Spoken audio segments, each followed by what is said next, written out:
Good evening. My name is Mikkel Hyatt, and I'll be talking to you guys about consciousness. Consciousness refers to your individual awareness of your unique thoughts, memories, feelings, sensations, and environment. Your consciousness experience are constant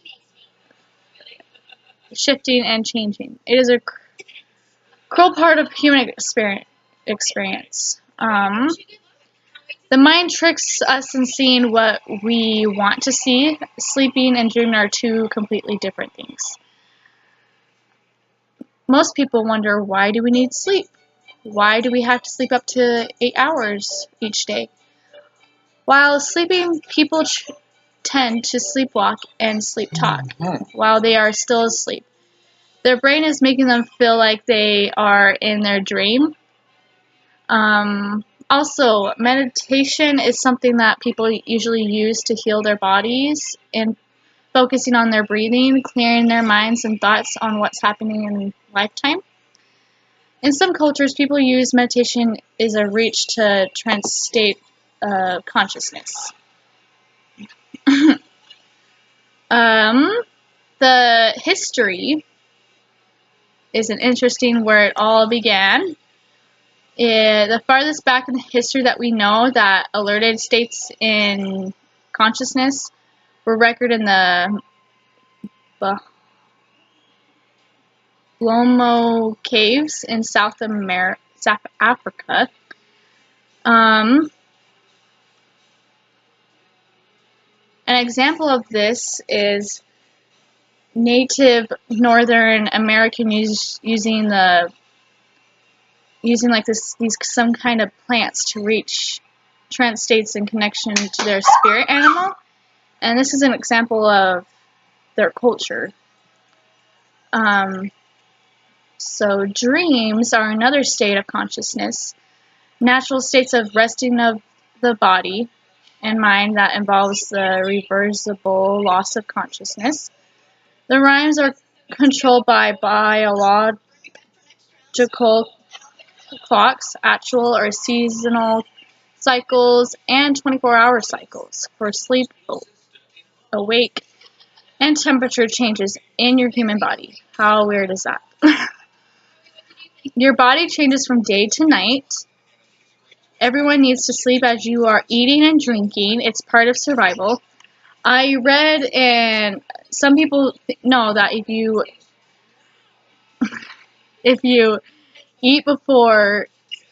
eat 2 hours before you go to sleep, it's not good for your body. But if you eat and then go to sleep, that's not good for your body. So you need to wait a certain amount of time after eating in order to go to sleep, which is kind of a funny fact. Sleeping helps you get energy the next day and rebuilds the brain and body to function. Get enough sleep will also help you learn things quicker and get things done. If you stay awake late, you'll have a hard time the next day unless you sleep a good amount of time. So let's just say, like an example, you stay out late with your friends and you work super early in the morning at 6 o'clock and you go to bed like at 1 o'clock. That's about 5 hours of sleep. Unless you get up an hour earlier, it'll be 4 hours, and you wouldn't get enough sleep to function what's going on or what you have to do the next day for work.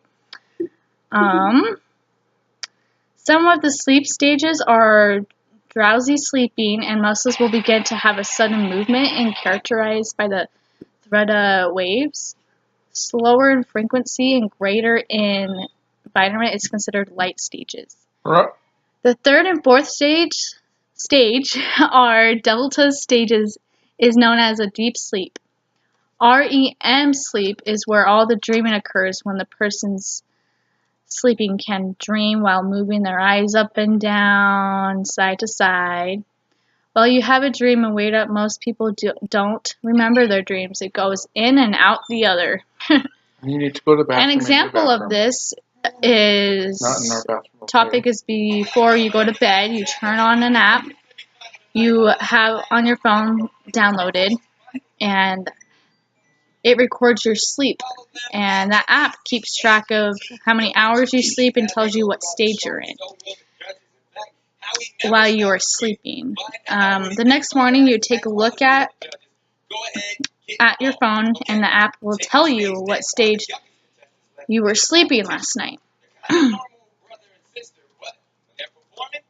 The cognitive theory of dreaming and understanding dreaming by the concepts we use in the studying and the waking mind.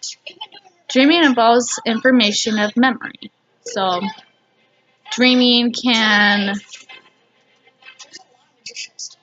put a memory in your mind and where you remember something, but then it'll remind you what you did that day. Let's talk about meditation. People meditate to reach a different state of consciousness. This is done by clearing your mind and focusing on what you want to do. Some in history, monks use this to reach their religion at peace with themselves. They have used different techniques throughout the years. Some people believe your spirit can leave your body physically and with enough practice of meditation, which is pretty interesting. When you see a movie of a monk meditating and physically floating, it is mainly using a symbol of spirit floating of the body. There are also some religions and cultures that believe you can physically float with the proper meditation techniques. It doesn't just stop there. Meditation is used in more Western culture as well. Meditation is used for people with anxiety and brain injuries. Yoga is another form of meditation that has been made popular by providential effects on a human body.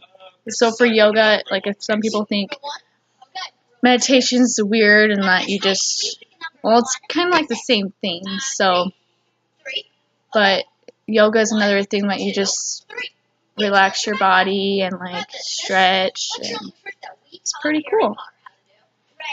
And also,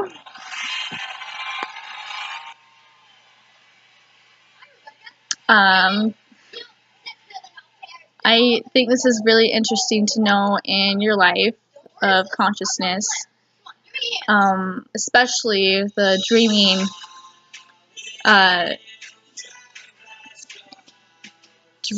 experience of like the app and what stages you're in, and it's pretty cool that if you have a dream and you forgot about it, you can always, right when you wake up, you can always write in a journal and write what you dreamt about, and then that's how you'll know what you dreamed about.